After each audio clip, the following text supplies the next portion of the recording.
इस शहर को ये हुआ क्या? कहीं राख है तो कहीं धुआं धुआं। क्यों कोई कुछ नहीं बोलता? चुपचाप धुएं को क्यों झेलता? हो गई बर्दाश्त की अब इंतहा। बुझे सिगरेट बीड़ी दिखे जलती जहां। पब्लिक प्लेस पर सिगरेट पीना मना है। उल्लंघन करने पर होगा जुर्माना। धूम्रपान ना करें ना करने दें। धूम्रपान पड़ेगा महंगा।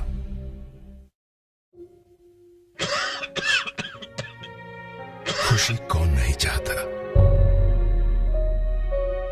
लेकिन किस कीमत पर? धूम्रपान महंगा पड़ता है। धूम्रपान आपके लिए हानिकारक है और आपके चाहने वालों के लिए भी। धूम्रपान पड़ेगा महंगा।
विश्व इतिहास में भारत ही जातियों का अजायज घर कहलाने वाला एक ऐसा देश है जहां अमानवीय एवं गैर बराबरी वाली सामाजिक व्यवस्था को लेकर हजारों वर्षों से छुटपुट विद्रोह तो होते रहे, पर जब अधिकार विहीन इंसान असमानता के घोर अंधकार में पशुवत जिंदगी जीते हुए तथा कथित धर्म के कठोर बंधनों से मुक्ति पाने के लिए छटपटा रहा था, तब इस लाचार बेबस दलित समाज को एक चिंगारी की तलाश थी और सिर्फ एक किरण की।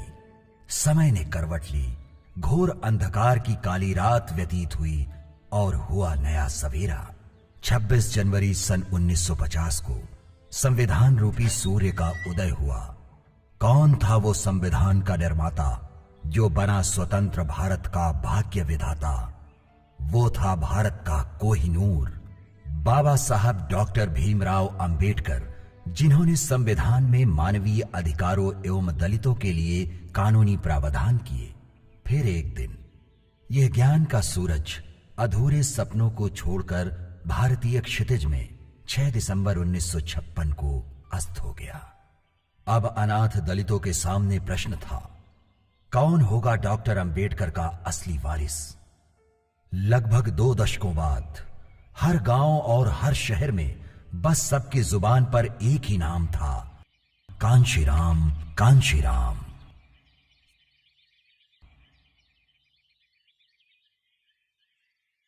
मानवर कांशीराम साहब के बचपन का सवाल है जी। इनके पिता का नाम हरि सिंह था, सिख परिवार से थे जी, और वो बचपन से ही बड़े स्वाभिमानी जी व्यक्ति थे। वो किसी सामाजिक बंधनों में नहीं बंधना चाहते थे। काशीराम साहब जी का जन्म 15 मार्च 1934 में खुआसपुर गांव, जिला रोपड़, पंजाब में हुआ।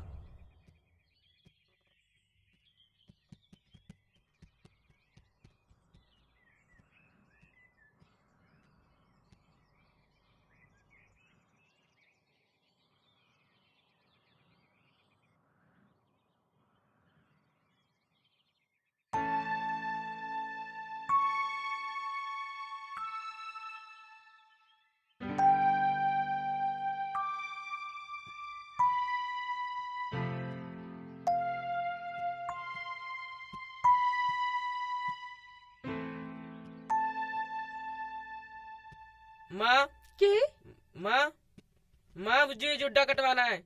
कशिया, ये क्या कह रहा है तू? जुड्डा काट दो बेटा। कशिया, हम सिख हैं इसलिए हम बाल नहीं कटवाते। नहीं माँ, मुझे तो जुड्डा कटवाना है। नहीं बेटा, हम बाल नहीं कटवाते। पुत्र, तुम्हारी माँ ठीक तो कह रही है। हम सिख हैं तभी तो जुड्डा रखते हैं और बाल नहीं कटवाते। हम खेत पे जा रहे हैं और बाल मत कटवाना, ठीक है? नहीं माँ, मुझे जुड्डा कटवाना है। हम सिख हैं तभी तो जुड्डा रखते हैं और बाल नहीं कटवाते। हम सिख हैं तभी तो जुड्डा रखते हैं और बाल नहीं कटवाते। हम सिख हैं तभी तो जुड्डा रखते हैं और बाल नहीं कटवाते।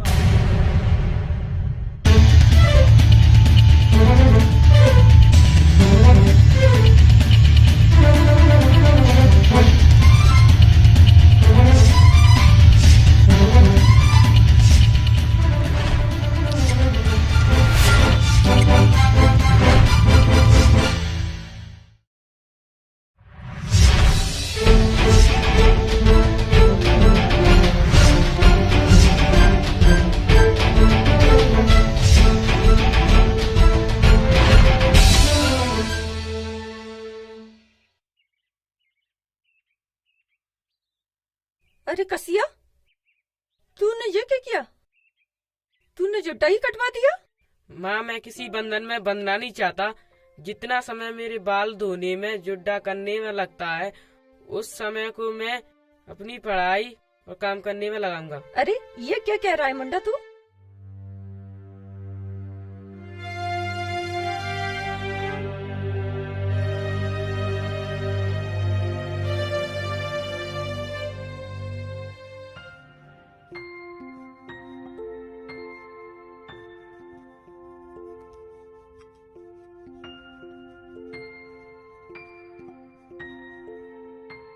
पुत्र, अच्छे से पढ़ाई वढ़ाई करना, हमारा भी नाम रोशन करना और अपना भी नाम रोशन करना। जितनी ज्यादा पढ़ाई करोगे उतने बड़े आदमी बनोगे।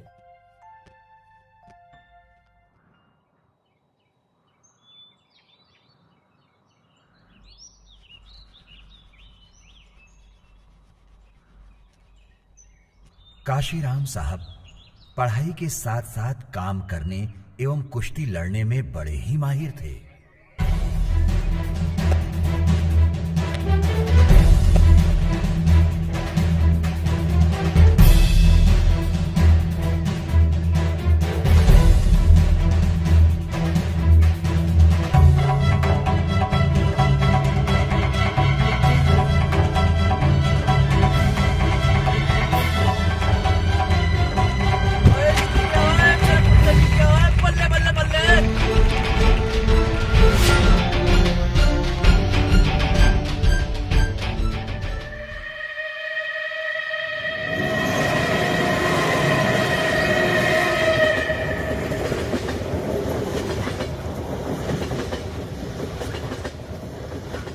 साहब के घर में घड़ी न होने के कारण वो ट्रेन की आवाज सुनकर 5 बजे पढ़ाई करने उठ जाते थे।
कांशीराम साहब गवर्नमेंट कॉलेज रोपड़ पंजाब से बीएससी की शिक्षा प्राप्त करने के बाद पुणे में शासकीय नौकरी करने लगे।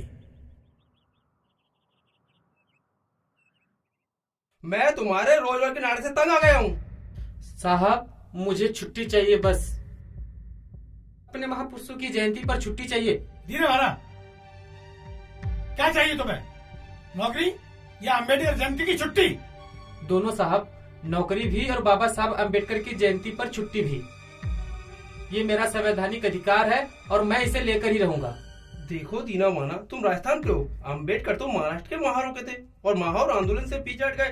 तुम भी अपनी नौकरी बचा लो, छोड़ दो ये आंदोलन और काम पर वापस लग जाओ।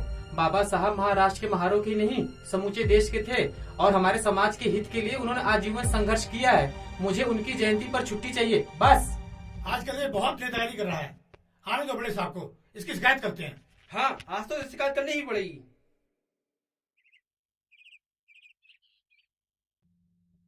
साहब नमस्ते सर।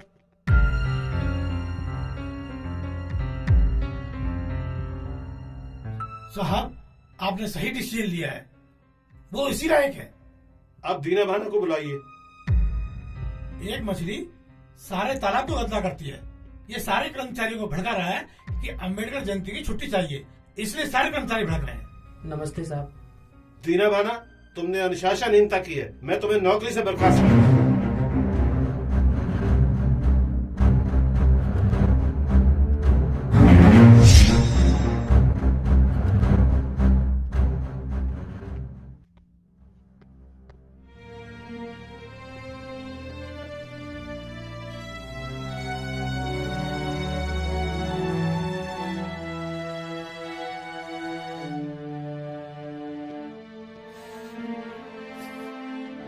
क्या हुआ अंदर दीना भाना?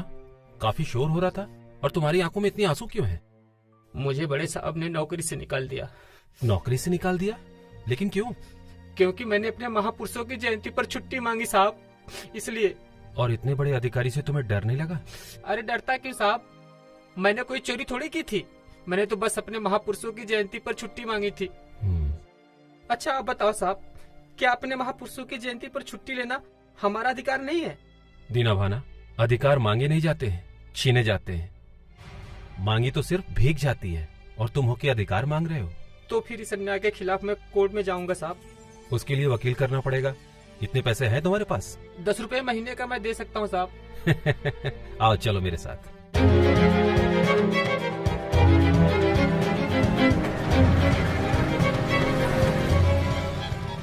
मैंने आपका केस स्टडी किया है, केस में दम है। आप ये केस जरूर जीतोगे। साहब फीस कितनी लगेगी? कम से कम 1000 रुपया। इतने पैसे तो है नहीं हमारे पास, चलते हैं। ठहरो दीना भाना। वकील साहब जी, ये 500 रुपया है। आप कोर्ट में केस दायर कीजिए, बाकी पैसे भी आपको मिल जाएंगे। जरूर। धन्यवाद। चलो दीना। नमस्ते साहब। साहब मैं तो आपका कुछ नहीं लगता ना, फिर भी आपने मेरी इतनी मदद क्यों की? जानते हो दीना भाना, वो हर लोग मेरे अपने हैं जो अपने अधिकारों के लिए लड़ते हैं। तुम चिंता मत करो, ये लड़ाई सिर्फ तुम्हारी ही नहीं मेरी भी है, और जब तक मैं तुम्हारी बहाली नहीं करा दूंगा चैन से नहीं बैठूंगा। चलो। सर, मानवर साहब का जो पहला आंदोलन था राजनीति की तरफ, तो कब उन्हें लगा कि मुझे समाज के प्रति, समाज के लिए आंदोलन करने चाहिए, समाज को एकत्रित करके जो देश में उन्होंने मिसाल कायम की। और फर्स्ट जो उनका आंदोलन था, मतलब उन्होंने अपने आंदोलन की शुरुआत कहां से की? मानवर कांसीराम साहब ने दीना भाना के द्वारा विरोध करने पर, प्रशासन का विरोध करने पर सस्पेंड किया गया। उसको लेकर के मानवर कांसीराम साहब मंत्री के पास गए। मंत्री ने बहाली का आश्वासन दिया, न्याय देने का आश्वासन दिया, और इसके बाद दीना भाना को न्याय मिला भी। दीना भाना बहाल हुए, और इधर उनसे प्रेरणा लेकर मानवर कांसीराम साहब एक प्रकार की प्रेरणा, एक 4th क्लास का कर्मचारी, उसने जो संघर्ष किया, मानवर साहब ने सोचा कि 4th क्लास का कर्मचारी डॉक्टर अंबेडकर के विषय में जानता है, तो उनके साथी खापर्डे ने, D.K. खापर्डे नाम था, एनिहिलेशन ऑफ द कास्ट, मानवर कांसीराम साहब को पुस्तक दी। उससे प्रेरणा लेकर वो बेचैन होने लगे।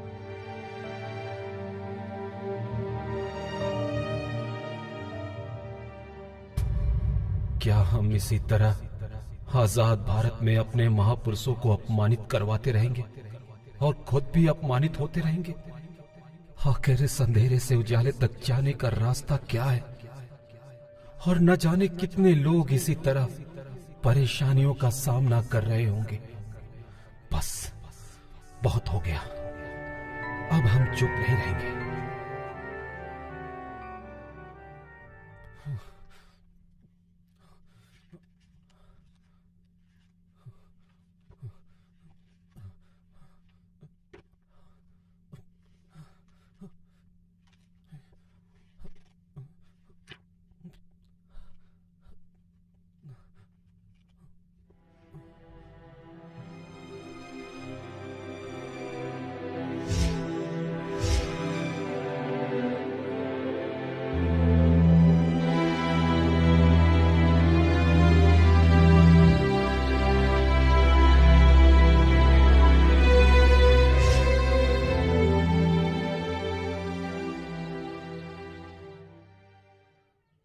भाइयों, मैं आप सबसे पूछना चाहता हूं कि बाबा साहब ने सब कुछ इस दीना भाना के लिए किया था, जो इनकी जयंती पर अवकाश के लिए सिर्फ इन्हीं ने प्रयास किया, जिसके फलस्वरूप इनको बर्खास्त कर दिया गया। अरे आज हम लोग सरकारी नौकरी कर रहे हैं, वो बाबा साहब की ही देन है। यहां तक कि हमारे घरों में जो पानी पिया जा रहा है वो भी बाबा साहब की ही देन है। इस नाते हमारा एक फर्ज बनता है कि जिन बाबा साहब के लिए दीना भाना ने प्रयास किया है, हमें हर हालत में दीना भाना को बहाल करवाना है। और इसके लिए कल हम मंत्री जी के बंगले पर मिल रहे हैं। मैं आप सबसे निवेदन करता हूं कि आप सब ज्यादा से ज्यादा संख्या में अपने पूरे समाज को इकट्ठा करे और वहां पर आए। वो ज्ञापन दीना भाना की बहाली के लिए होगा। धन्यवाद। भाइयों, आज हम जिस मुद्दे के लिए यहाँ पर जुटे हैं वो कोई छोटा मोटा मुद्दा नहीं है, वो एक बहुत ही गंभीर विषय है। दीना भाना को जिस तरह से बाहर किया गया है ये एक अपराध है, ये बहुत ही गंभीर विषय है। दीना भाना को बाहर किया जाना सिर्फ इसलिए कि उन्होंने हमारे बुद्ध जयंती पर, बाबा साहब की जयंती पर अवकाश मांगा। अगर आज ये अत्याचार जो दीना भाना पर हो रहा है हमने अपनी आंखों से देखा तो एक दिन अपने ऊपर भी ये अत्याचार हमें देखना पड़ेगा। इसी तरह आप कुचले जाओगे, कोई आपके लिए खड़ा नहीं होगा, आपको स्वयं अपने लिए खड़ा होना पड़ेगा। अगर आपको एक नेतृत्व चाहिए तो मैं खड़ा हूं आपके साथ।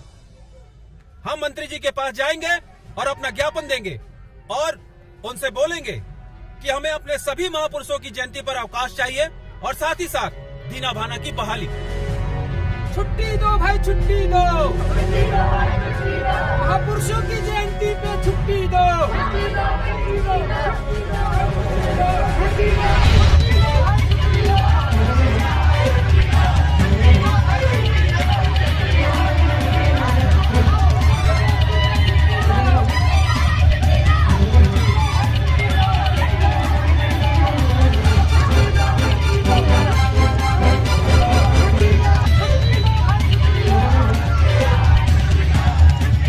बताइए क्या बात है?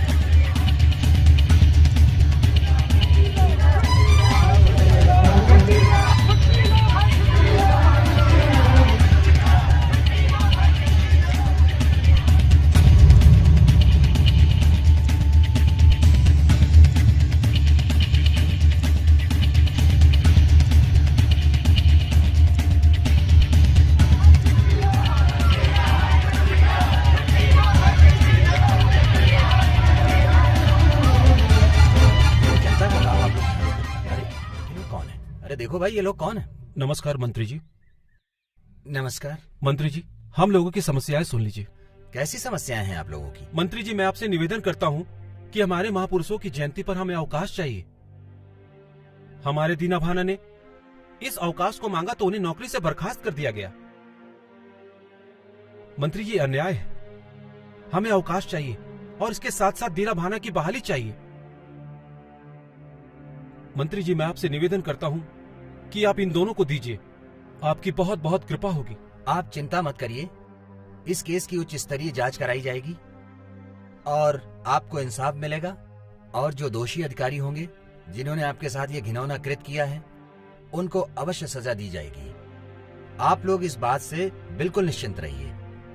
और महापुरुष डॉक्टर भीमराव अंबेडकर और भगवान बुद्ध की जयंती पर बिल्कुल छुट्टी दी जाएगी। और रही बात आपकी नौकरी की, जो भी मुझसे उचित बन सकेगा मैं पूरी तरह से कोशिश करूंगा कि आपको बहाली मिल जाए। अब आप निश्चिंत होकर अपने घर जा सकते हैं। मैं आपका काम कर दूंगा, आप निश्चिंत रहिए।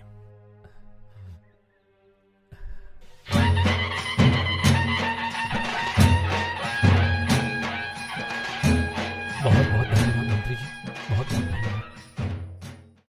85% बहुत बड़ा वोट बैंक है। ये काशीराम पागल हो गया है। आंदोलन करके इसने दीना भाना को बहाल करा लिया है और अब अंबेडकर जयंती और बुद्ध जयंती का अवकाश भी करा लिया है। काशीराम आता ही होगा, बुलाया उसे, समझाएंगे। वो आ गया साहब।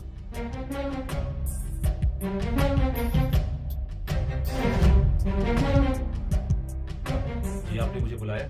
काशीराम, तुम्हें अपने काम से काम रखना चाहिए। दीना भाना चतुर्थ श्रेणी कर्मचारी है, एक अधिकारी और कर्मचारी का क्या मेल? मेरा और उसका सबसे बड़ा मेल ये है कि वो चूड़ा भंगी है और मैं चमार, और हम दोनों की तो राजिया भी एक है। और जिसने मेरे भाई की तरफ बुरी निगाह डाली मैं इसकी आंखें निकाल लूंगा। चलता हूं। ठीक है साहब।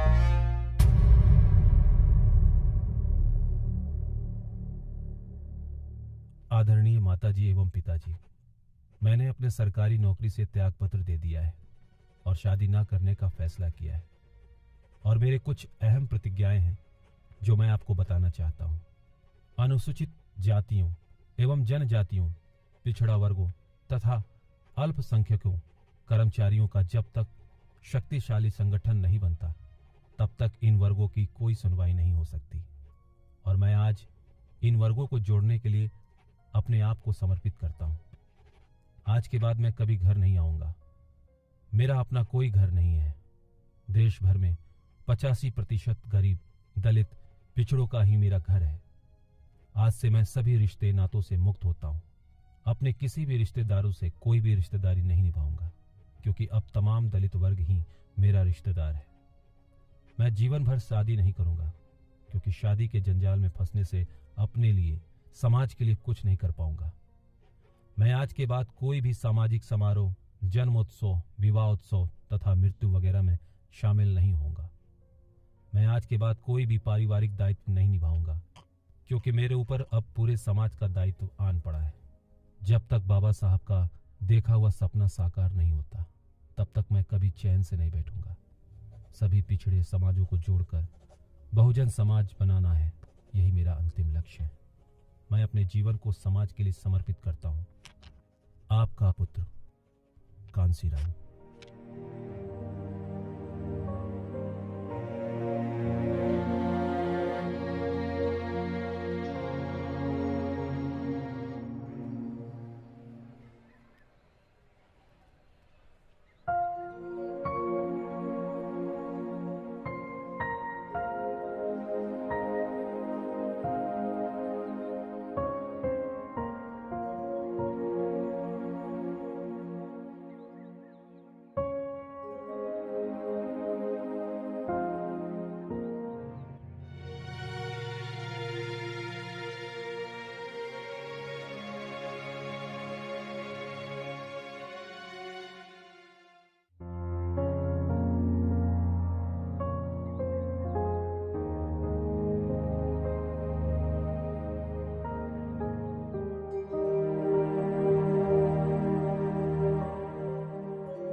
भाइयों, हमारे बाबा साहब जी ने जिस मुहिम को इतने सालों तक चलाया और जिस मुहिम को आगे चलाने के लिए छोड़ गए हैं, हमारे बाबा साहब ने हम सभी के लिए, हम पूरी दलित समाज के लिए सालों तक संघर्ष किया।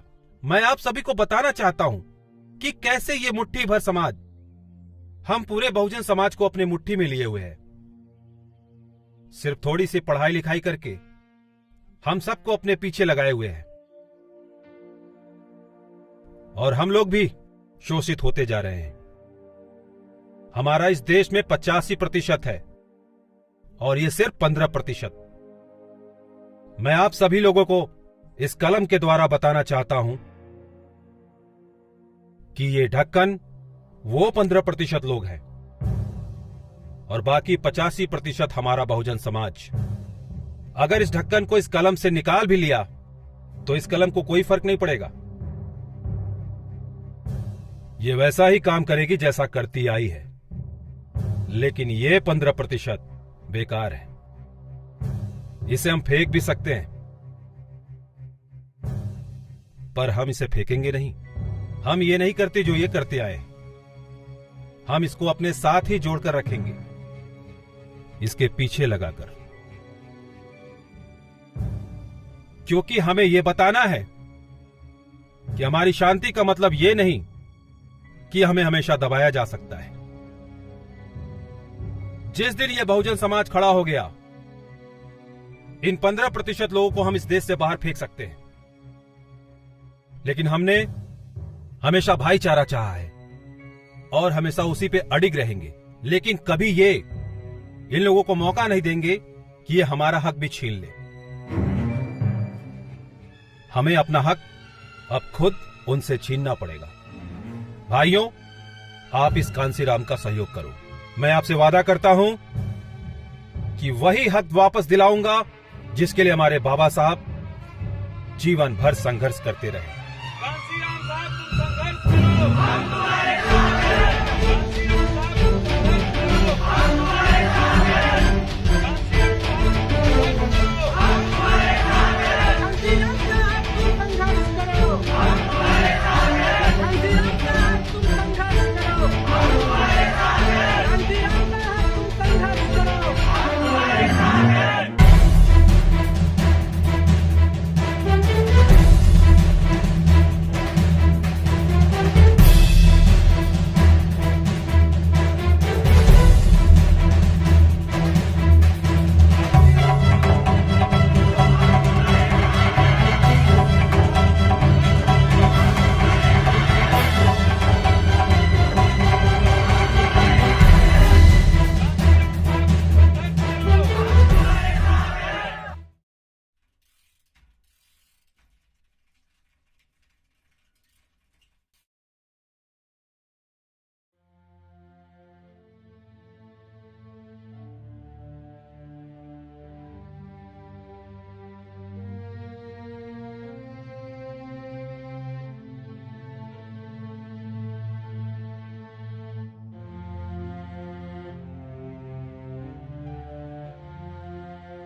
सर, मानवर कांसीराम साहब की जिंदगी में साइकिल का क्या महत्व था, इस विषय में आप मुझे समझाइए। देखिए, मानवर कांसीराम साहब की साइकिल 2 पहिए और 2 पैर कहा करते थे। मानवर कांसीराम साहब 2 पहिए और 2 पैरों के जरिए मुझे संघर्ष करना है, और इसलिए वो एक लोहे के वाहन ना कहें उसको कांसीराम साहब का एक रथ था, उस पे सवार होकर के वो लोगों से संघर्ष कर रहे थे जिन लोगों ने सदियों से अत्याचार दलित शोषित पीड़ितों पर किए थे।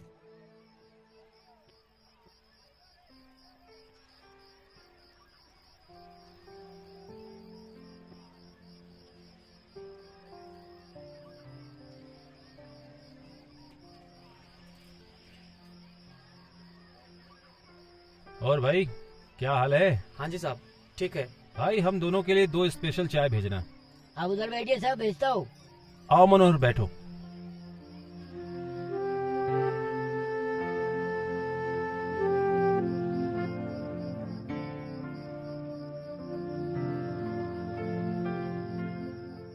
ये लो साहब चाय।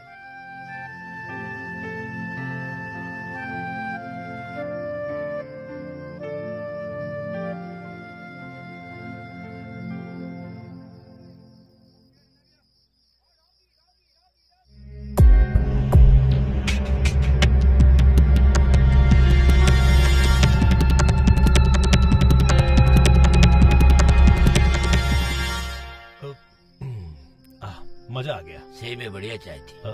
लाओ, चलो। भाई चाय बहुत अच्छी थी, क्यों अटे? हाँ जी, अच्छी थी ना? बहुत बढ़िया चाय थी। कितना हुआ? 50 पैसे हुए साहब। बस ये लो। हाँ? साइकिल का है? चाबी तो मेरे पास है, साइकिल तो अभी यही थी। अरे यहाँ थी तो गई कहाँ? अरे मुझे क्या पता, मैंने तो यही खरीदी थी। इधर आओ। यहाँ साइकिल थी? कैसी साइकिल? मुझे पता नहीं साइकिल सर। तुझे साइकिल के बारे में नहीं मालूम? सर अभी थाने ले जाकर 2 घंटे पड़ेंगे, तुझे पता पड़ेगा। साइकिल मालूम तुझे कहाँ है? साइकिल कहाँ है? मुझे माफ कर दो साहब, मुझे माफ कर दो साहब, गलती हो गई साहब, मुझे माफ। जल्दी जाओ और लेके आओ साइकिल, लेके आओ। सबके सब जुड़े हैं यहाँ पे। अगर साइकिल नहीं मिली ना, तुम सब थाने जाओगे।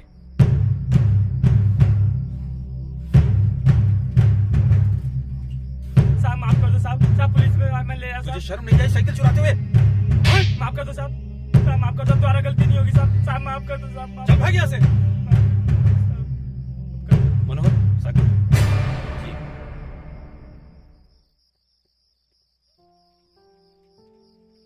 मेरे लिए साइकिल लोहे का बहाना नहीं है, मेरे लिए मेरी मूवमेंट को बढ़ाने का सबसे महत्वपूर्ण साधन है। इसी साइकिल पर सवार होकर मैं बहुजन समाज की मूवमेंट को बनाने के लिए घूमता हूँ। अगर ये साइकिल मेरे पास नहीं होगी तो मूवमेंट आगे बढ़ाने में परेशानी होगी, इसीलिए मैं परेशान हो गया था। खैर छोड़ इन बातों को। मनोहर, कल सुबह में जल्दी मिलना है, समझ गए? मीटिंग में जाना है, ठीक है? सर मेरी माँ बहुत बीमार है, कल सुबह में आ नहीं पाऊंगा। बीमार है? हाँ साहब, उनको दमे की बीमारी है। तो तुमने मुझे बताया नहीं? आपको बता नहीं मनोहर, तुमने मुझे बताया नहीं। कोई बात नहीं, तुम जाओ, जल्द से जल्द घर पहुंचो और अपनी माँ का ख्याल रखो। जी साहब। टेंशन मत लो, जाओ। पर साहब, मनोहर बोला ना एक बार, जाओ। चलो।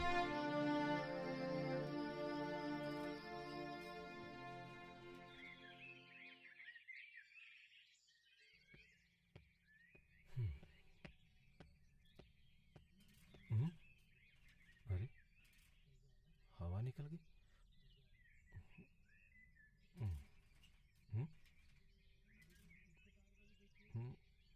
इसकी भी हवा निकली।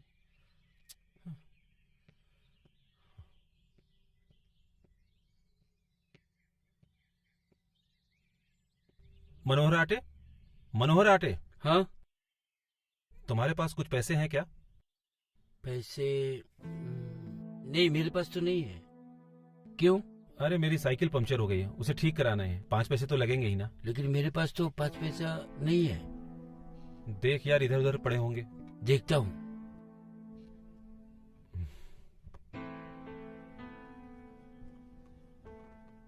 नहीं यार, मेरे पास तो बिल्कुल ही नहीं। एक काम करो, मेरी साइकिल ले जाओ। तुम्हारे साइकिल में भी हवा नहीं है। ट्रेन का टाइम भी हो गया है, मैं पैदल ही चला जाता हूँ।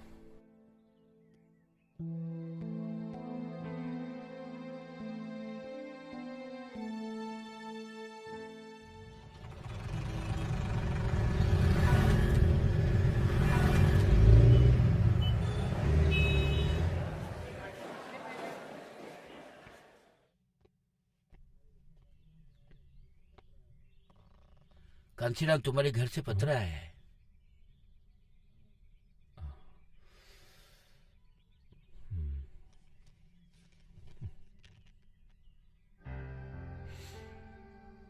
प्रिय पुत्र कांशीराम, बेटा तुम्हारी शादी के लिए बहुत सारे रिश्ते आ रहे हैं और हम शादी के बोझ से हटना चाहते हैं। आज नहीं तो कल शादी करनी ही है। पास के गांव से एमएलए गुणवंत सिंह जी के घर से उनकी बेटी का रिश्ता आया है और तुम्हारे पिताजी भी यही चाहते हैं कि तुम्हारी शादी हो और घर में बहू आए, और हम भी यही चाहते हैं कि तुम घर जल्दी आ जाओ। तुम्हारी माता बिशन कौर। कांशीराम, क्या हुआ? कुछ नहीं, घर वाले चाहते हैं कि अब मैं शादी कर लूं।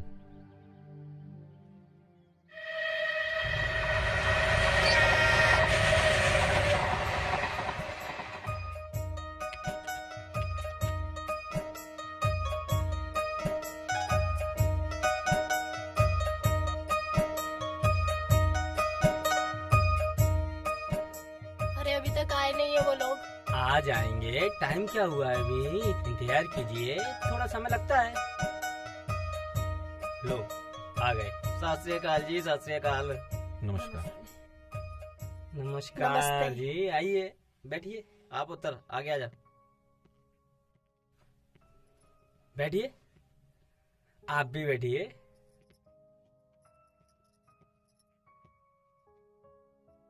हाँ तो काशीराम जी जी, कहाँ सर्विस चल रही है आपकी? विज्ञान भवन पुणे महाराष्ट्र।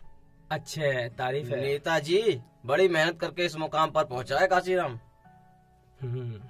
और मेरा भी नाम रोशन किया है। अच्छा, बड़ा मेहनती बच्चा लगता है। बहुत अच्छे, देख क्या बात है। अरे बचपन से मेरे कशिया को पढ़ने की बहुत लगन है। अच्छा सुनो जी, मेहमानों के लिए चाय नाश्ता लेकर आओ, जल्दी लेकर आओ। जाओ जाओ। हाँ जी, आपको आने में कोई तकलीफ तो नहीं हुई? अरे नहीं नेताजी, आने में कोई तकलीफ नहीं हुई।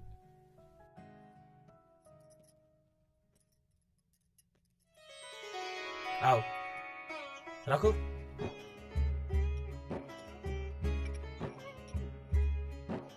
नमस्ते जी। बैठो बैठो बैठो। नमस्ते नमस्ते। बेटी, तुम्हारा नाम क्या है? मंजीत कौर। लड़की तो अच्छी है। अच्छा, आप लोग बातें कीजिए। आइए, मैं आपको अपना मकान दिखाता हूँ। आइए आइए आइए आइए। हाँ जी, चलिए चलिए।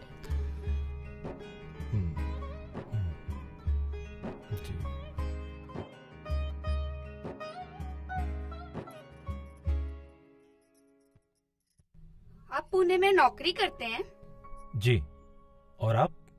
मैं 10वीं कक्षा में पढ़ती हूँ। ओ, और आपकी दीदी? मैं आपको क्यों बताऊं? दीदी आपको बताएंगी। दीदी बताओ ना। जी मैंने 12वीं तक पढ़ाई की है। आपको खाना बनाने आता है? जी। आप नौकरी के अलावा और क्या करते हैं? जी, मैं टूटे हुए समाज को जोड़ने का काम। आपको खाने में क्या पसंद है? आप कुछ सोच रही हैं? हाँ जी, कुछ नहीं। मैंने अपना पूरा जीवन इस समाज को दे दिया है, और मैं हर पढ़े लिखे लोगों से ये उम्मीद करता हूँ कि वो भी अपना जीवन इस समाज को देंगे। हमें बहुत खुशी है कि हमारी सगाई आप जैसे समाज के अच्छे काम करने वाले व्यक्ति से हुई है।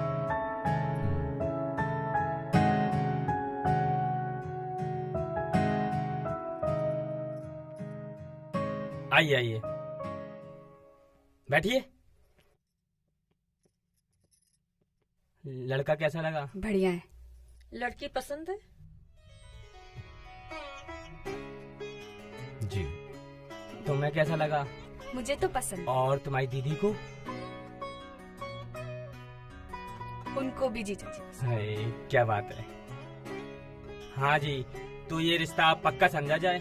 हाँ हाँ, हमारी तरफ से हाँ है। तो फिर अगले महीने इसका मुहूर्त निकलवा लेते हैं। हाँ हाँ जी, बिल्कुल।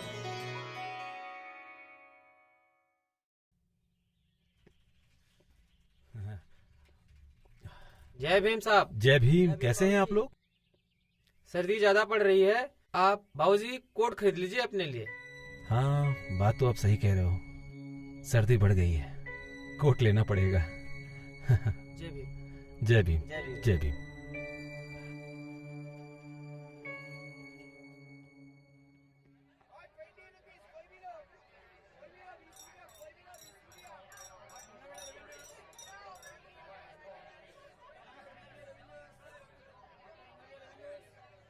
भाई साहब, एक अच्छा सा कोट दिखाएंगे आप?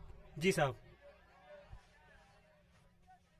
ये देखिए, एकदम फर्स्ट क्लास कोट, एकदम बढ़िया कोट, आप पर बिल्कुल जचेगा।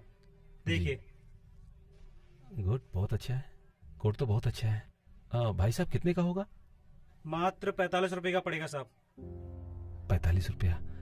भाई साहब, इससे थोड़ा सस्ता होगा? जी साहब, इससे सस्ता ही मिलेगा। जी, दिखाइए। ये देखिए, ये आपको इससे सस्ता पड़ेगा, एकदम बढ़िया, और इससे सस्ता। अच्छा कोट है।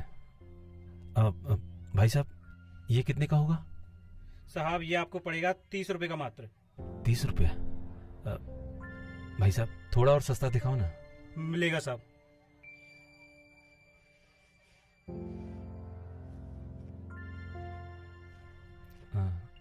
ये आखिरी कोट है साहब।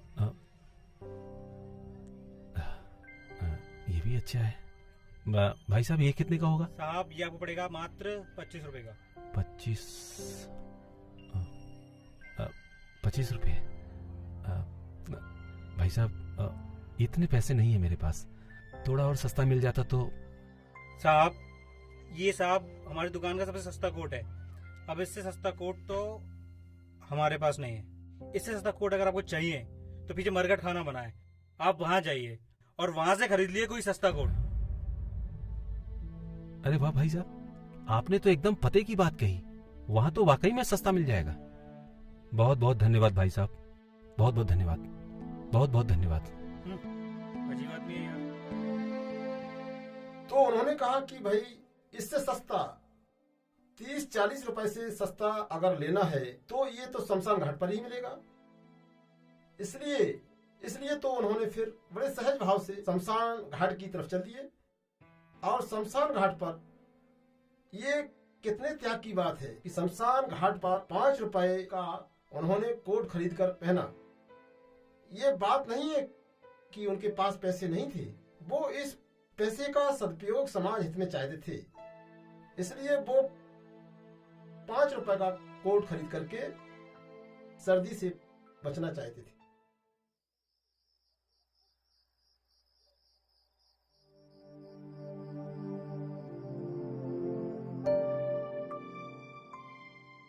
दलित लाचार समाज के लिए कांशीराम साहब का सबसे बड़ा त्याग शादी न करने का फैसला किया।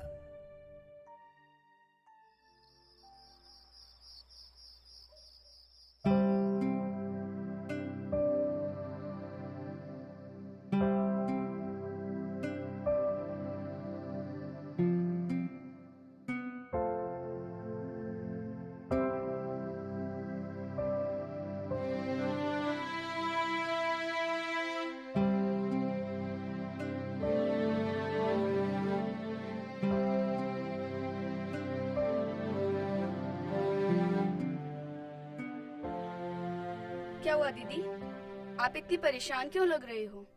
आप अभी तक सोई नहीं? पता नहीं जसप्रीत, उन्होंने शादी के लिए मना क्यों कर दी, और ना जाने वो क्या कर रहे होंगे इस समय। कोई नहीं, सो जाओ आप, सो जाओ दीदी।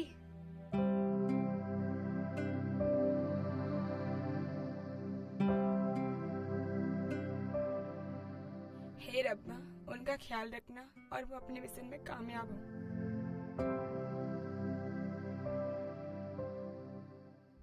जय भीम भाइयों।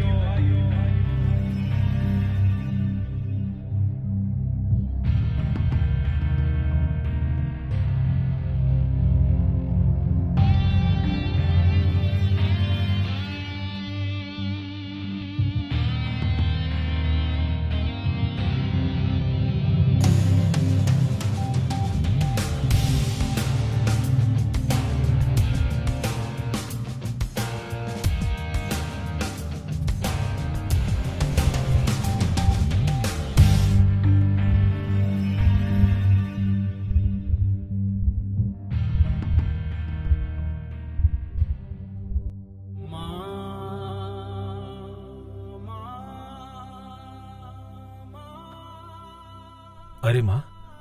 अरे कशिया, तू हमें बिल्कुल ही भूल गया। तुम्हें हमारी याद नहीं आती? तुम्हारे बापू की क्या दशा हो गई है? तुम्हारी बहन तुम्हें याद करके कितना रोती है। तुम्हारे भाई भी तुम्हें कितना याद करते हैं। तू इतना पत्थर दिल कैसे हो गया? माँ, मैं किसी को नहीं बोला। तेरा जब भी मुझसे मिलने का दिल चाहे तू रैलियों में आ सकती है, और भाई बहनों को भी लेके आ।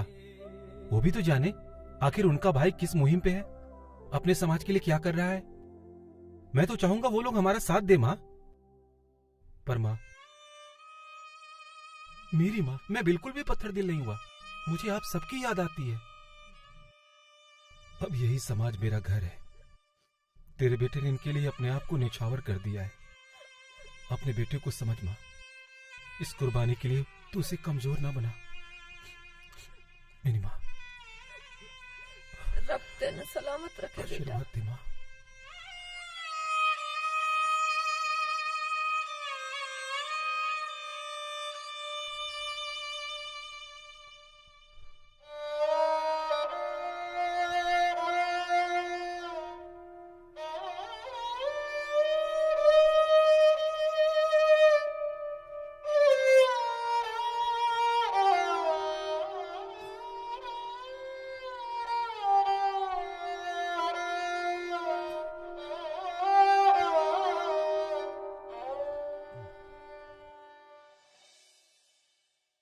हम आगे भी संघर्ष को जारी रखेंगे और मैं आप सबसे वादा करता हूं कि हम कभी कमजोर नहीं पड़ेंगे।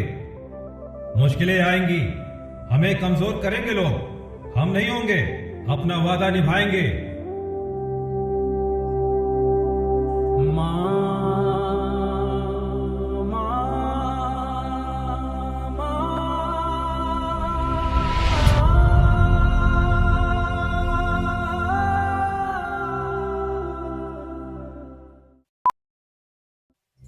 इस शहर को ये हुआ क्या?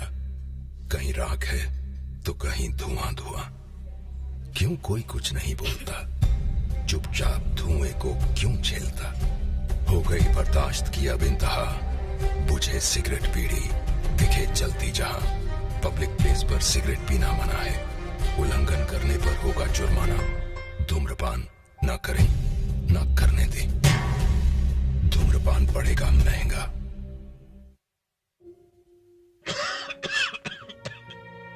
खुशी कौन नहीं चाहता, लेकिन किस कीमत पर? धूम्रपान महंगा पड़ता है। धूम्रपान आपके लिए हानिकारक है और आपके चाहने वालों के लिए भी।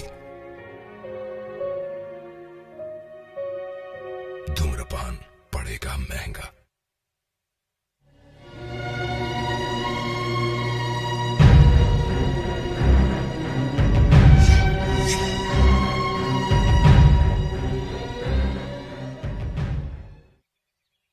प्यारे हरिजन साथियों, जातिगत पक्षपात सम्मेलन में आप सभी का स्वागत है। आज के हमारे मुख्य अतिथि माननीय मंत्री जी, माननीय दुबे जी और माननीय समाजसेवी बहन जी और हमारे प्रिय हरिजन साथियों, आप सब यहां पर आए इसके लिए मैं बहुत आभारी हूं। अब मैं इस सभा के संबोधन के लिए माननीय मंत्री जी को मंच पर आने के लिए आमंत्रित करता हूं। आइए मंत्री।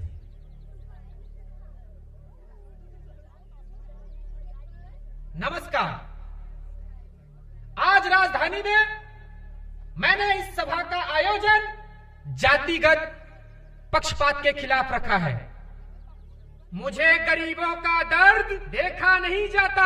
मेरे दलित हरिजन साथियों, मैं जाति व्यवस्था खत्म करना चाहता हूं। हरिजनों पर जो अत्याचार हो रहे हैं वो मुझे बिल्कुल बर्दाश्त नहीं होते। मैं हरिजनों के लिए कुछ करना चाहता हूं। हरिजनों के लिए कुछ करना ही मेरा धर्म है और मैं तब तक चैन की सांस नहीं लूंगा जब तक हरिजनों का हक और अधिकार नहीं दिला दूं। मैं जिंदगी भर आपके साथ हूं। जय हिंद, जय हिंद, जय हिंद।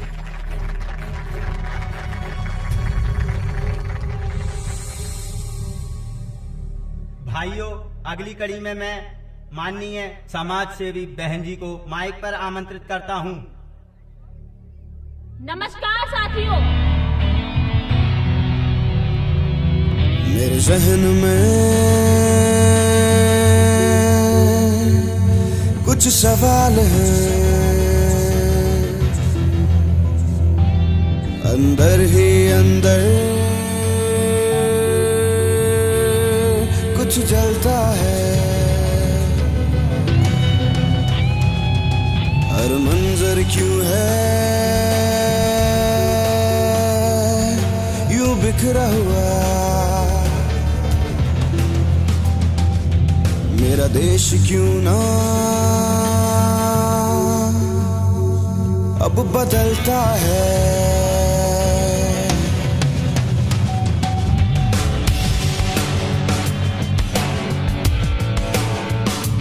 मेरे जहन में कुछ सवाल है, अंदर ही अंदर जलता है, हर मंजर क्यों है बिखरा हुआ, मेरा देश क्यों ना बदलता है। बदलाव चाहिए, बदलाव चाहिए, इस भ्रष्ट तंत्र से निजात चाहिए।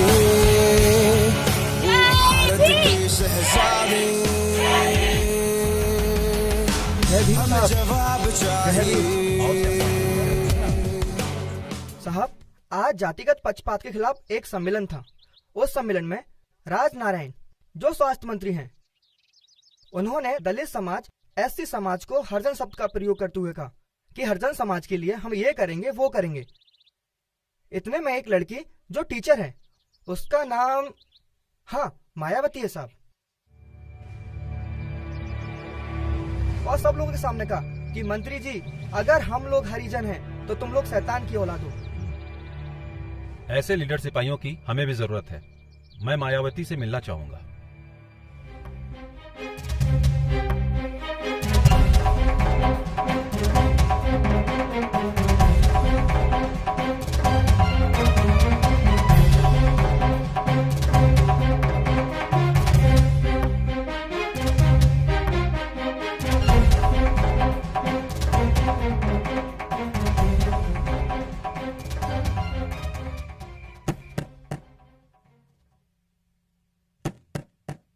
माया, देखो तो इतनी देर रात कौन आया है।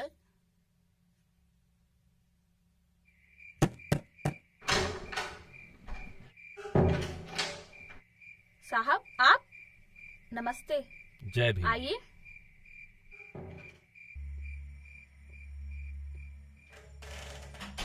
पिताजी साहब आए। अरे साहब आप, जय भीम। जय भीम। बैठिए। बैठो माया। माया, लगता है तुम्हारी पढ़ाई लिखाई में बहुत रुचि है। आगे क्या बनना चाहती हो? मैं कलेक्टर बनना चाहती हूँ। और कलेक्टर बनकर आगे क्या करना चाहती हो? कलेक्टर बनकर मैं दलित समुदाय की सेवा करना चाहती हूँ।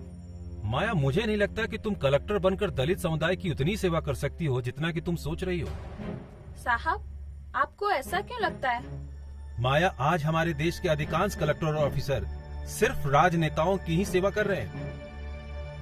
आज हमारे देश में बहुत से कलेक्टर व अधिकारी पैदा होते हैं, पर एक भी ढंग का राजनेता पैदा नहीं हो रहा है। तुम्हारे अंदर दलितों के लिए एक आग है, उनकी सेवा करने का एक जुनून है। अगर तुम चाहो तो मैं तुम्हें इस देश का इतना बड़ा नेता बना सकता हूँ कि इन कलेक्टरों अफसरों की लाइनें तुम्हारे आदेश का पालन करने के लिए बैठी होगी। माया, और इस तरह से तुम दलित समाज की सेवा भी कर सकती हो। साहब, मैं पानी लाती हूँ। ठहरो माया,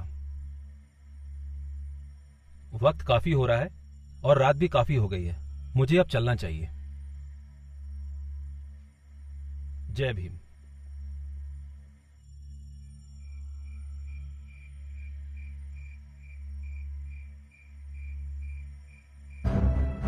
माया, मुझे नहीं लगता कि तुम कलेक्टर बनकर दलित समुदाय की उतनी सेवा कर सकती हो जितना कि तुम सोच रही हो।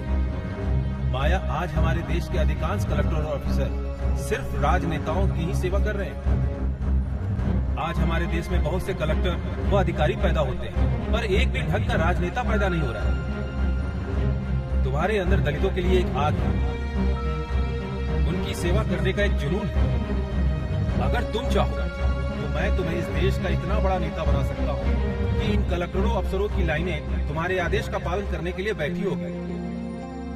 माया, और इस तरह से तुम दलित समाज की सेवा भी कर सकती हो। और इस तरह से तुम दलित समाज की सेवा भी कर सकती हो। और इस तरह से तुम दलित समाज की सेवा भी कर सकती हो।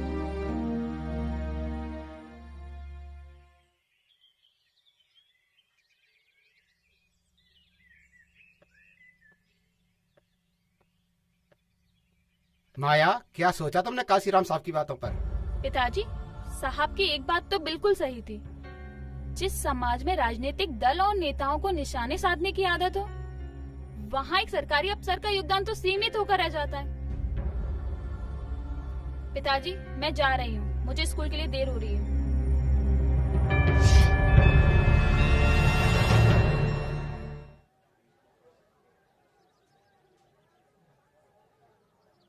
जय भीम! जय भीम! जय भीम!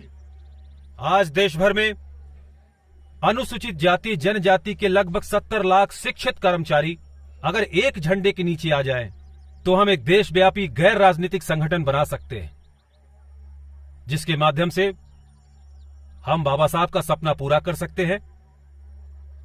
बाबा साहब के ऋणी इन कर्मचारियों के पास समय, हुनर और पैसा तो है, लेकिन अगर उनको एहसास करा दिया जाए तो एक गैर राजनीतिक होते हुए भी इस समाज के लिए बहुत कुछ कर सकते हैं। जो समाज का इनके ऊपर ऋण है, ये चुका सकते हैं और इनकी आने वाली पीढ़ी एक शासन करने वाली जमात में शामिल हो सकती है।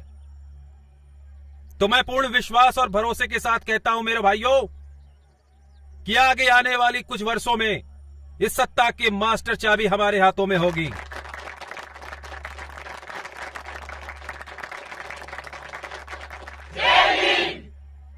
भाइयों, हमारा अंतिम लक्ष्य इस देश में शासन करना नहीं है। हमारा अंतिम लक्ष्य दलितों, पिछड़ों और शोषितों को इस समाज में अधिकार दिलाना है, ताकि वो समानता का अधिकार पा सके। बाबा साहब ने कहा था कि छुआछूत समाप्त करना मेरा जन्मसिद्ध अधिकार है और इन सभी समाज को समानता का अधिकार बिना राजनीतिक सत्ता के नहीं दिलाया जा सकता। और इस देश में वही समाज उन्नति करते हैं जो राजनीतिक सत्ता से संपन्न होते हैं। अपने इस महान उद्देश्य को पाने के लिए आप इस पागलपन की सभी हदों को पार कर जाइए। हां, लोग आपको पागल कहेंगे, पर आपको रुकना नहीं है, आपको थमना नहीं है, बस आगे बढ़ते जाना है। मेरे बहुजन समाज के साथियों, आज के दौर में आप जो कार्य कर रहे हैं वो अपने आप में अद्वितीय है। आज के इस दौर में आपको आपके कार्य के लिए शाबाशी देने वाला कोई नहीं मिलेगा, बल्कि आपको बुरा भला कहेंगे, आपकी निंदा करेंगे। लेकिन मैं बस यही कहना चाहता हूं आपसे कि जब भी आपको लगे कि आपने कोई अच्छा कार्य किया है और आपको कोई शाबाशी देने वाला ना मिले, तो आप खुद अपनी पीठ थपथपाइए। भाइयों, अगर आपको किसी भी काम को लेकर भ्रमित किया जाता है या डराया जाता है, तब आप बिल्कुल भी चिंतित मत होना। आप अपने पूरे विवेक से उसी कार्य को करिए। आप देखेंगे आपको सफलता मिलेगी और आपका डर भी निकल जाएगा। आज मुझे अपने सभी साथियों का जोश देखकर लग रहा है कि हम बहुत जल्द ही बाबा साहब के सपनों को पूरा करेंगे, जो उन्होंने बहुत साल पहले देखा था। जहां पर कार्यकर्ता मिशनरी होते हैं, दुख उठाने में सक्षम होते हैं, वहां पर कार्य तेजी से होता है।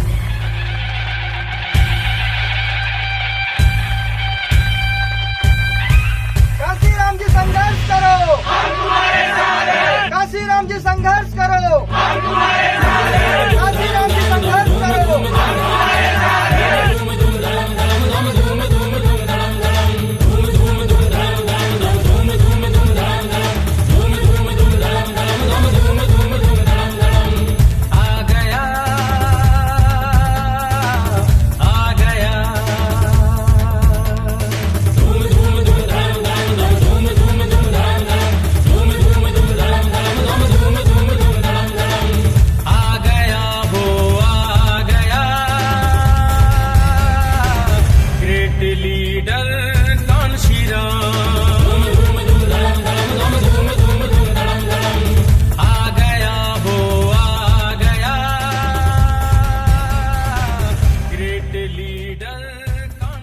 साहब, मैं रिक्शे वाला। कौन आना चाहता है? आने दिया जाए।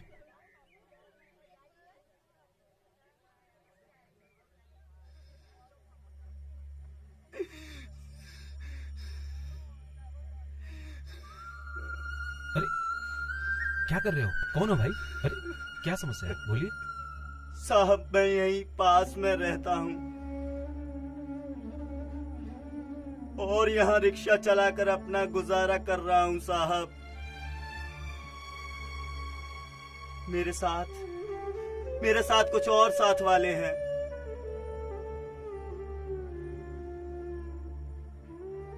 साहब हम सब बहुजन समाज की सरकार चाहते हैं साहब, तभी हमारा भला हो सकता है साहब, तभी हमारा भला हो सकता है। नहीं तो हम ऐसे ही कीड़े मकोड़ों की तरह रेंग के मर जाएंगे साहब, मर जाएंगे।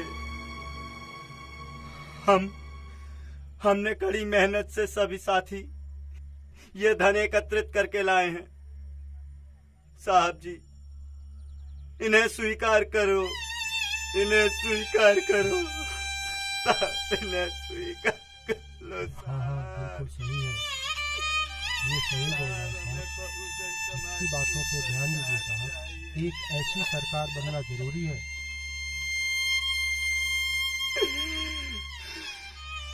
तभी हमारा उद्धार होगा साहब। अब आपको ही आगे आना पड़ेगा, हम सब आपके साथ हैं। जब तक बहुजन समाज की सरकार नहीं बनेगी तब तक हमारा उद्धार नहीं होगा साहब।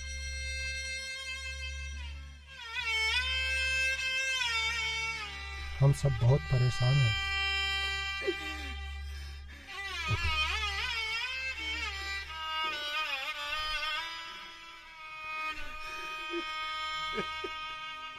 इस गरीब की चाहत, इसके अंदर का जुनून, त्याग महसूस किया आपने?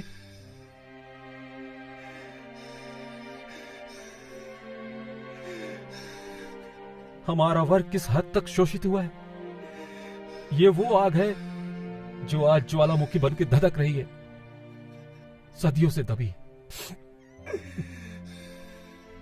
एक गरीब आदमी अपनी दिन भर की रोजी अपने घर नहीं ले जा रहा है। इसको मालूम है कि इसके घर में चूल्हा नहीं जलेगा, इसके बच्चे आज भूखे सोएंगे।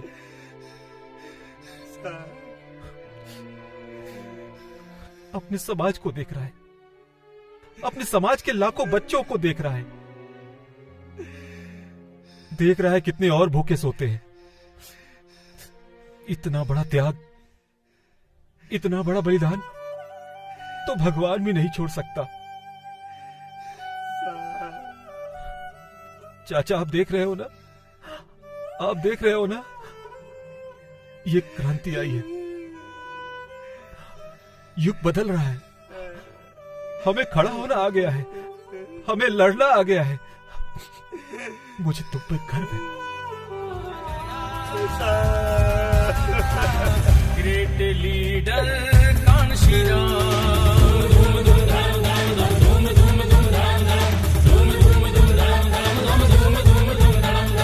तेज है, तर्रार है, धार है, प्रहार है, शोषितों की शान में जो बड़ा ललकार है। राजनीति में किया कमाल, चलता है शेरों की चाल, जो सदियों से थे कंगाल, किया उसी ने मालामाल।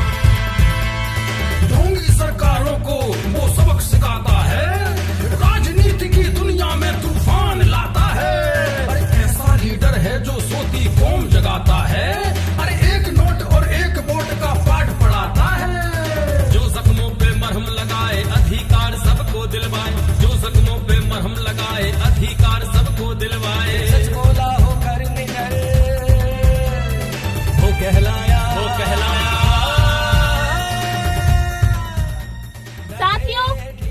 सदियों से जो हमारे ऊपर अत्याचार होते हुए आए हैं, किसी ने हमारी सुनी नहीं। बाबा साहेब ने जो सपना देखा था वो धरा का धरा रह गया। उस सपने को पूरा करने के लिए आज ये महापुरुष हमारे साथ हैं। मैं जानती हूँ आप सभी के साथ अत्याचार हुआ होगा, आपके साथ हुआ है, आपके साथ भी हुआ होगा। मैं आपसे वादा करती हूँ, अगर आप सब लोग हमारे साथ कदम से कदम मिलाकर चलेंगे तो एक दिन पूरे देश में हमारी सरकार बनेगी। स्वाभिमान का पक्का वो कभी नहीं झुकता, होने लगती वहाँ सभाएं कदम यहाँ पे रुकता। लाख मुसीबत आई पर ईमान नहीं डोला है, बहुजनों के हक की खातिर खुल के जो बोला है। आ गया वो कांसी राम तेरी नेक कमाई, कांसी राम तेरी नेक कमाई।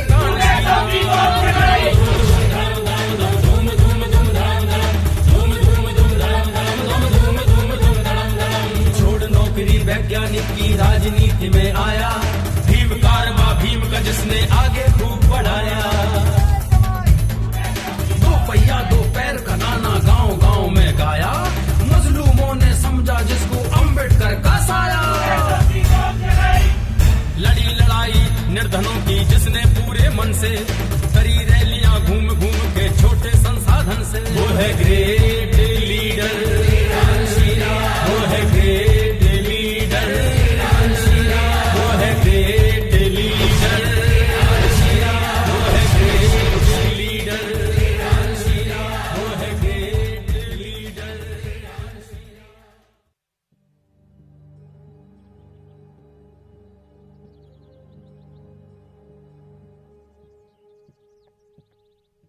माया, तुम अपना भविष्य खराब कर रही हो। छोड़ दो काशीराम जी का साथ और अपनी नौकरी और पढ़ाई पर ध्यान दो। अरे पिताजी, मैं पढ़ाई भी करूंगी और नौकरी भी, और कांसी राम साहब के साथ समाज के हित के लिए काम भी करूंगी। इसमें दिक्कत क्या है? अगर तुमने मेरी बात नहीं मानी, काशीराम जी का साथ नहीं छोड़ा, IAS की तैयारी नहीं की, तो मैं तुम्हें घर से निकाल दूंगा।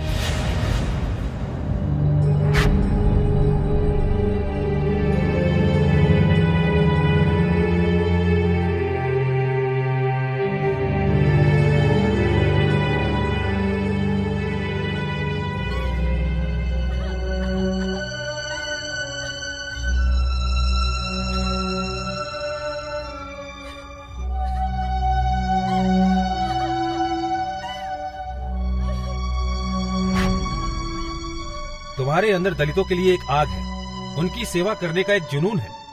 अगर तुम चाहो तो मैं तुम्हें इस देश का इतना बड़ा नेता बना सकता हूँ कि इन कलेक्टरों अफसरों की लाइनें तुम्हारे आदेश का पालन करने के लिए बैठी होगी।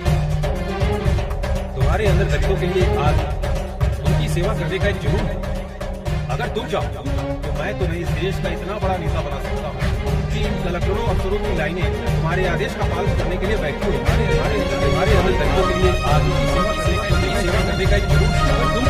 अगर तुम चाहो तो मैं तुम्हें इस देश का इतना बड़ा आदेश का पालन करने के लिए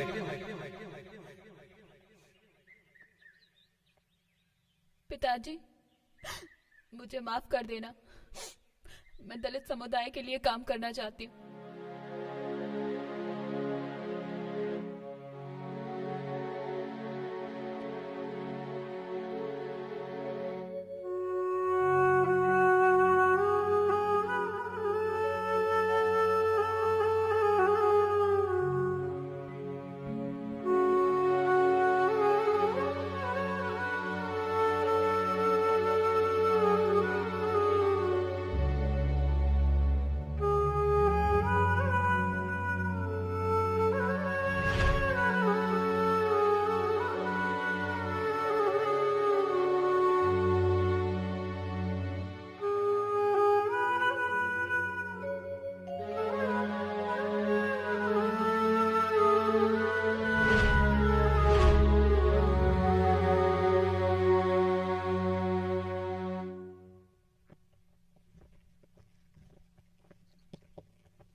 जय भीम साहब।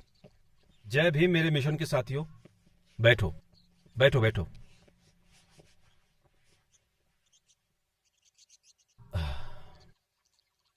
क्या हुआ माया, इतना दुखी क्यों हो? साहब, मैंने घर छोड़ दिया है। घर छोड़ दिया? लेकिन क्यों? साहब, पिताजी कहते हैं या तो सब छोड़कर IAS की तैयारी करो या घर छोड़ दो। इसलिए मैंने घर छोड़ दिया, क्योंकि मैंने फैसला कर लिया है मैं अपने समाज के लिए अपना सारा जीवन समर्पित करती हूँ। माया, मुझे तुम पर गर्व है और हम दोनों मिलकर अपने समाज की तरक्की के लिए कुछ भी करेंगे और अंबेडकर जी का सपना पूरा करेंगे। सदियों से दलित समाज के उत्थान के लिए संघर्षरत कांसीराम साहब को बहन मायावती के रूप में एक नया अवतार मिला, जिसके माध्यम से कांसीराम साहब और बहन मायावती ने दलित समाज और बहुजन समाज की एकता को एक सूत्र में बांधने का प्रयत्न शुरू किया। बहन मायावती बहुमुखी प्रतिभा की धनी थी और पढ़ी लिखी भी थी। इस तरह से बहन मायावती ने दलित समाज की महिलाओं को शिक्षित कर एक सूत्र में पिरोने का काम शुरू कर दिया। बहन कुमारी मायावती मानवर कांसीराम साहब की एक अविश्वसनीय ताकत बन के उभरी।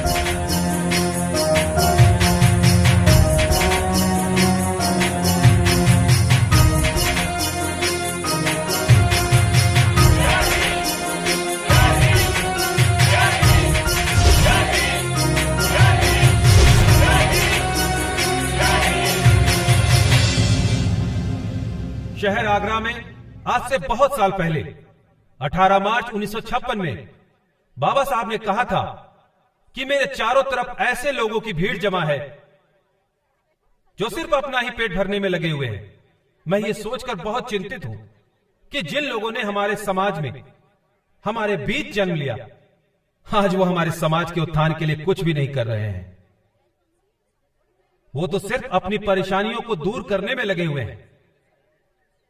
कि वो खुद अपनी समस्या नहीं सुलझा पा रहे हैं तो वो कैसे अपने समाज के दूसरे भाइयों की समस्या सुलझाएंगे। भाइयों, बाबा साहब ने कहा था कि मैं पिछले 30 सालों से अपने समाज के लोगों के लिए राजनीतिक अधिकारों के लिए लड़ रहा हूं और मैंने आज वो राजनीतिक अधिकार प्राप्त भी कर लिए हैं जो आपका, हमारा, हम सबका जन्मसिद्ध अधिकार है। बाबा साहब ने कहा था कि मैंने संसद और विधायिका में आप सब लोगों के लिए आरक्षण का प्रावधान कर दिया है और साथ ही साथ आप लोगों के बच्चों के लिए शैक्षणिक अधिकार भी दिलवाए। अब आप लोग तरक्की की राह में आगे जा सकते हैं। अब आप लोगों का फर्ज बनता है कि इस देश में फैला हुआ और इन सभी समाज को, भाइयों, अभी आपका फर्ज बनता है कि इस देश से आर्थिक, सामाजिक और शैक्षणिक असमानता को दूर करने के लिए आप सबको प्रयास करना चाहिए। भाइयों, ये DS4 दलित शोषित समाज संघर्ष समिति और कुछ नहीं, बस बाबा साहब के पद चिन्हों पे आगे बढ़ने का मार्ग है। भाइयों, मैं बस यही चाहता हूं कि बाबा साहब ने हमारे समाज के उत्थान के लिए जो सपना देखा है, बस मैं उसे पूरा कर सकूं। अगर आप लोगों का सहयोग मिला तो यह सपना बहुत जल्द पूरा होगा। जय भीम भाइयों, जय भीम, जय भीम, जय भीम, जय भीम। नमस्ते कांसीराम जी, किस किस समाज के लोग आपसे नहीं जुड़े हैं? सर, क्षत्रिय, ब्राह्मण और बनिया छोड़ के हर कोई DS4 है। कांसीराम जी, एक आखिरी सवाल और। मंदिर और मस्जिद को लेकर इस समय काफी दंगे हो रहे हैं, इस विषय में आपकी क्या राय है? पत्रकार महोदय जी, मंदिर और मस्जिद हमारा कभी मुद्दा न था, न कभी होगा। हमारा मुद्दा तो सिर्फ रोजी और रोटी है और इस बारे में मैं सिर्फ यही कहना चाहता हूँ कि मंदिर मस्जिद आपका सवाल और रोटी कपड़ा मेरा सवाल। जय भीम।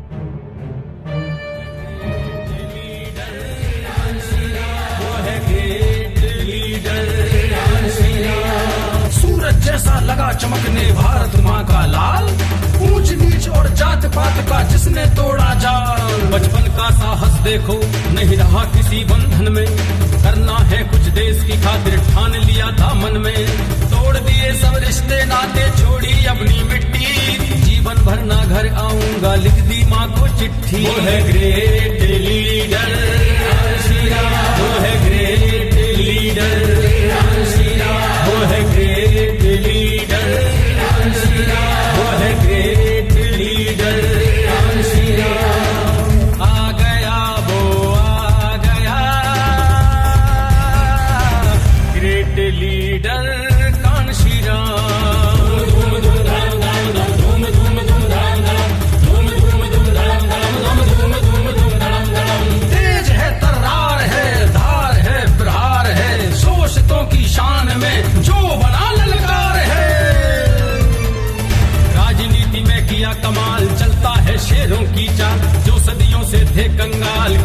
किसी ने माला माल। ढोंगी सरकारों को वो सबक सिखाता है, राजनीति की दुनिया में तूफान लाता है।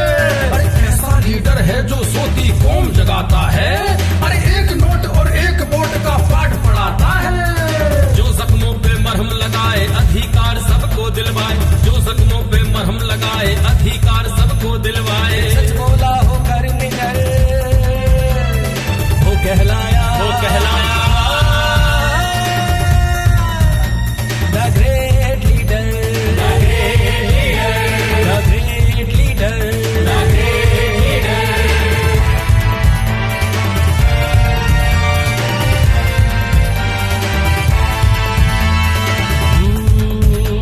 हर जोर जुल्म की टक्कर में संघर्ष ही जिसका नारा है, बहुजन नायक बहुजनों को जान से भी प्यारा है। अपनी धुन का मन मौजी और सिंगों सी दहाड़ है, चट्टान की आगे है उसके और सीधा की औलाद है। स्वाभिमान का पक्का वो कभी नहीं झुकता, होने लगती वहाँ सभाएं कदम यहाँ पे रुकता। लाख मुसीबत आई पर ईमान नहीं डोला है, बहुजनों के हक की खातिर खुद के जो बोला है। आ गया वो आ गया ग्रेट लीडर। बाबा साहब ने हम सब लोगों के लिए क्या कुछ नहीं किया। उन्होंने अपनी आखिरी सांस तक हम सब लोगों के लिए कुर्बान कर दी। उसी को पूरा करने के लिए माननीय कांशीराम साहब हमारे साथ खड़े हुए हैं और हम लोगों को साथ देना चाहिए। जब हम लोग उनके साथ होंगे तभी वो सपना पूरा होगा और हम लोग आगे बढ़ेंगे। हम औरतों को भी उनका साथ देना चाहिए। हमें भी एमएलए बनना है, हमें भी पार्षद बनना है और बढ़ चढ़कर आगे बढ़कर सबका सामना करना है। हमारी जिंदगी ऐसे ही कीड़े मकोड़ों की तरह घुट घुट कर निकल जाएगी।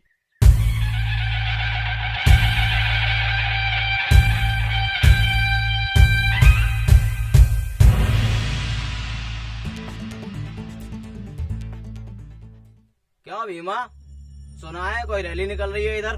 आ रही है, काशीराम की रैली आ रही। कौन है काशीराम? अरे लीडर, दलितों का लीडर। यहाँ से निकलेगी? और नहीं तो क्या। एक काम कर, निकलने दे, आ इनकी रैली बताता हूँ। कल तक हमारे टुकड़ों पर पले थे, आज नेता बनने चले।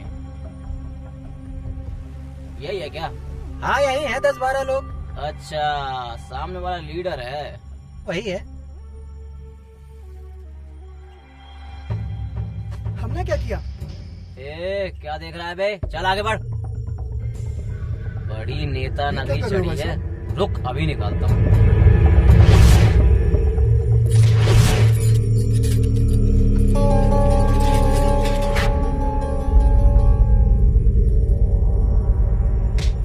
कौन है? अरे भाई क्यों मारा उसे? आप कौन हो भाई साहब, पहले ये तो बता दो। मेरा नाम कांशीराम है। अच्छा, तो आप लीडर हो इन सबके? देखिए मैं हाथ जोड़ता हूँ आपसे, आप अच्छा। हमें हमारा काम करने दीजिए। हमारे पास आप जैसे लोगों के लिए बिल्कुल भी समय नहीं है। तू जा यार, हम निपट लेंगे, आप जाओ। तेरी तो मेरे इलाके में गुंडागर्दी कर रहा है, मालूम है तेरे को? पकड़ नहीं तो सस्पेंड कर दूंगा तेरे को। ये ले, पकड़ो इनको। मारो, पकड़ो। मारो तुम लोग। साहब इसको समझाओ। छोड़ो यहाँ से, छोड़ो यहाँ से, छोड़ो। दंगे करोगे? चलो सारे। 1 मिनट रुकिए इंस्पेक्टर साहब, आप किस गुनाह पे अरेस्ट कर रहे हैं हमारे साथियों को? ये गुंडागर्दी कर रहे थे। इंस्पेक्टर साहब, गुंडागर्दी ये लोग नहीं कर रहे थे, गुंडागर्दी ये छिछोरे लोग कर रहे थे। साहब मैं नहीं हूँ साहब, ये लोग बाहर से साहब, इन्होंने मुझे मारा है साहब। तुम नेतागिरी कर रहे हो? चलो थाने। मैं नेतागिरी नहीं दिखा रहा हूँ इंस्पेक्टर साहब, मैं आपसे विनती करता हूँ आप सच्चाई को देखिए, उसके बाद कोई कदम उठाइए। तुम सरकार बनाओगे? चलो। हम थाने आके जमानत नहीं कराएंगे, हम यहीं बैठकर धरना देंगे और अपने साथियों को छुड़ा के ले जाएंगे। अरे ऐसे कैसे धरना दोगे? इन सबको इकट्ठा करके कहाँ लेके जा रहे हो? सरकार बनाओगे? पकड़ो इनको, ले चलो सबको थाने। लगता है इंस्पेक्टर साहब आप कांशीराम की जिद से वाकिफ नहीं है। बहुजन समाज के साथियों, जब तक ये हमारे समाज के साथी को नहीं छोड़ते हम यहीं बैठ के धरना देंगे।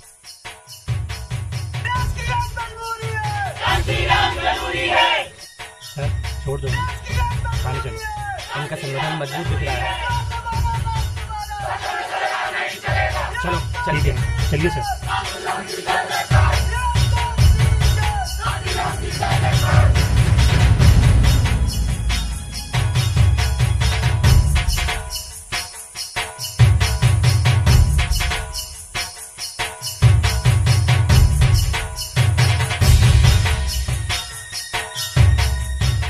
देखा भाइयों आप लोगों ने, हमारे एकता की शक्ति।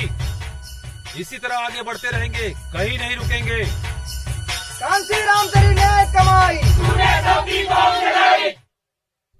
और फिर वो वक्त आ गया था जब पूरा बहुजन समाज एक मंच पर खड़ा था। एक तरफ कांसीराम साहब का संघर्ष था, तो दूसरी तरफ बहन कुमारी मायावती जी का पूरा बहुजन समाज देश का नेतृत्व करने के लिए तैयार थी और सदियों से झेल रहे अत्याचार के विरुद्ध बिगुल बज चुका था। और आज का दिन था बहुजन समाज पार्टी की ललकार का।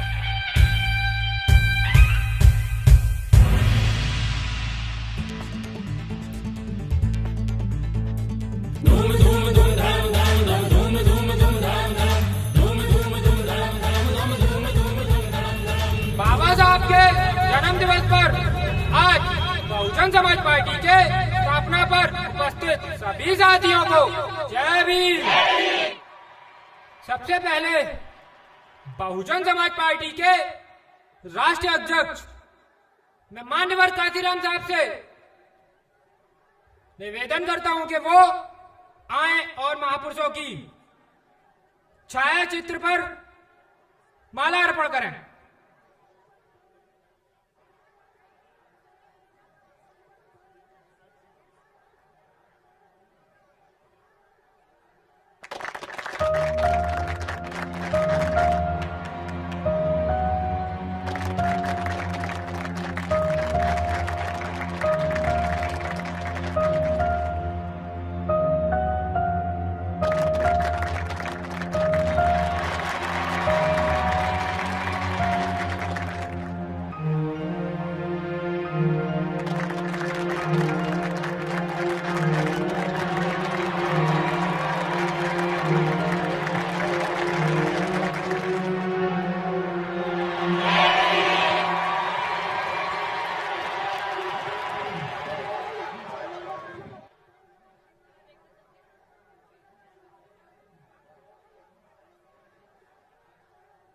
इस शुभ घड़ी पर मैं माननीय कांसीराम साहब से अनुरोध करता हूं कि वो आए और इस सभा को संबोधित करें।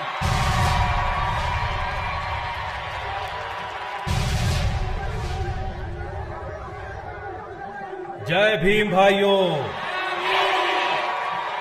भाइयों, मैं सबसे पहले अपने बहुजन समाज में जन्मे इन महापुरुषों के चरणों में नमन करता हूं।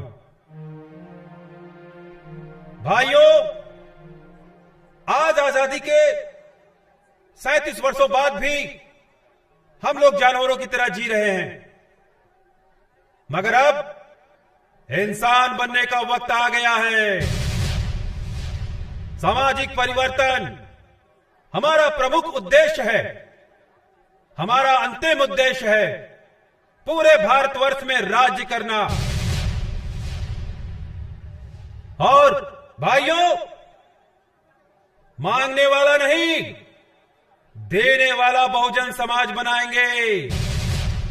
भाइयों, क्या आपको मालूम है कि सभी दलों की ताकत हमारा ये बहुजन समाज ही है। हमें विकास करना होगा और साथ ही साथ यह साबित करना होगा कि हम बाबा साहब की ही संतान हैं। भाइयों, पूरे भारतवर्ष में 6,743 जातियां हैं, जिन्हें जोड़कर हमने बहुजन समाज बनाया है। आज हर बड़े समाज के लोग बड़े गर्व के साथ कहते हैं कि मैं ठाकुर हूं, मैं ब्राह्मण हूं, मैं वैश्य हूं। हमारे पास क्या बचा है बोलने के लिए? अब हम गर्व से कहेंगे भाइयों, हम बहुजन समाज के लोग हैं। मेरा तो स्वाभिमानी मिशन है भाइयों, और स्वाभिमानी मिशन कहता है कि 100 साल तक बकरी की तरह मिमिया मिमिया के जीने से अच्छा है एक दिन शेर की तरह दहाड़ के जिया जाए।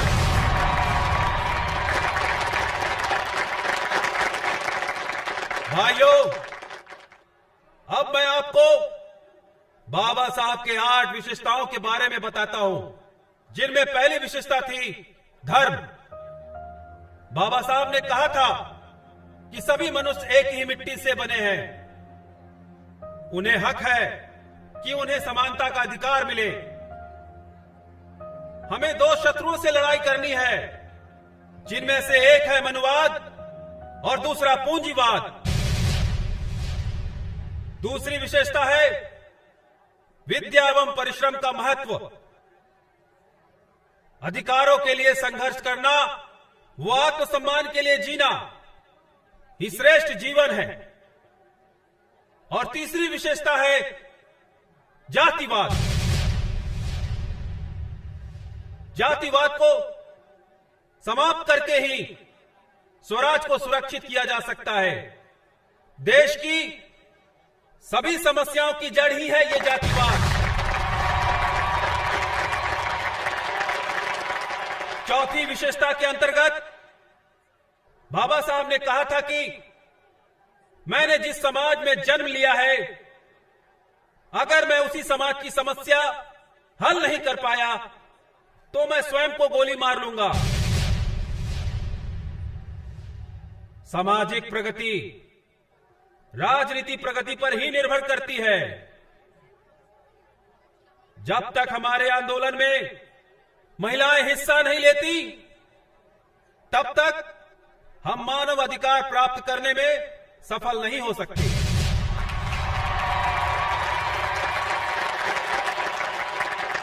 छठवीं विशेषता है राजनीति। राजनीति प्राप्त करने की चाहे गति धीमी हो, लेकिन दिशा सही होनी चाहिए। मैं अपने और राष्ट्र के बीच राष्ट्र को ही महत्व दूंगा। 7वीं विशेषता में बाबा साहब ने दलितों के लिए ही संदेश दिया है। आपका एक नेता, एक पार्टी और एक झंडा होना चाहिए।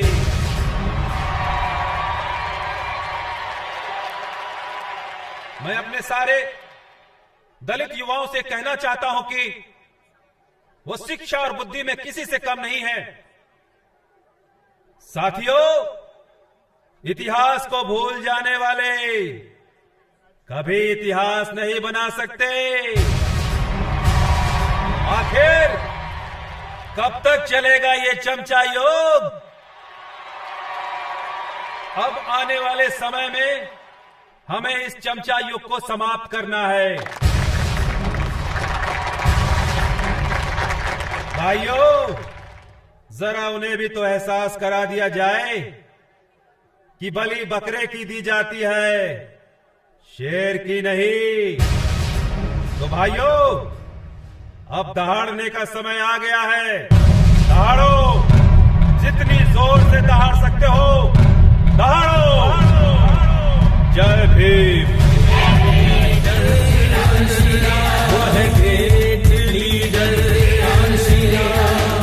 आ गया वो आ गया, ग्रेट लीडर कान्शी राम। अकेला ही चला था मंजिल की ओर, मैं चलता गया और कारवां बढ़ता गया।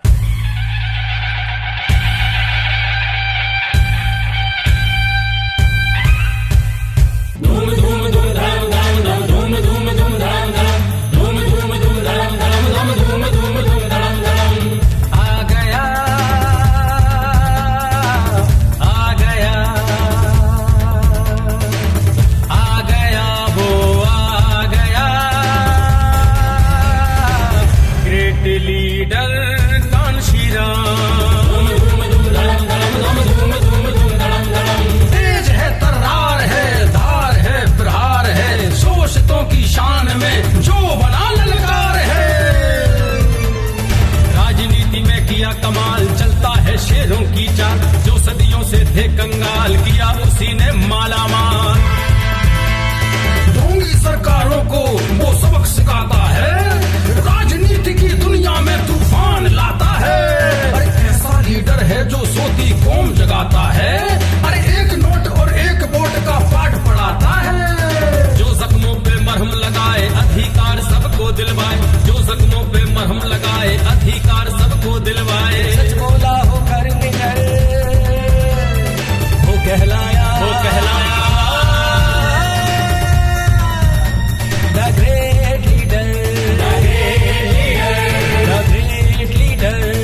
और जुल्म की टक्कर में संघर्ष ही जिसका नारा है।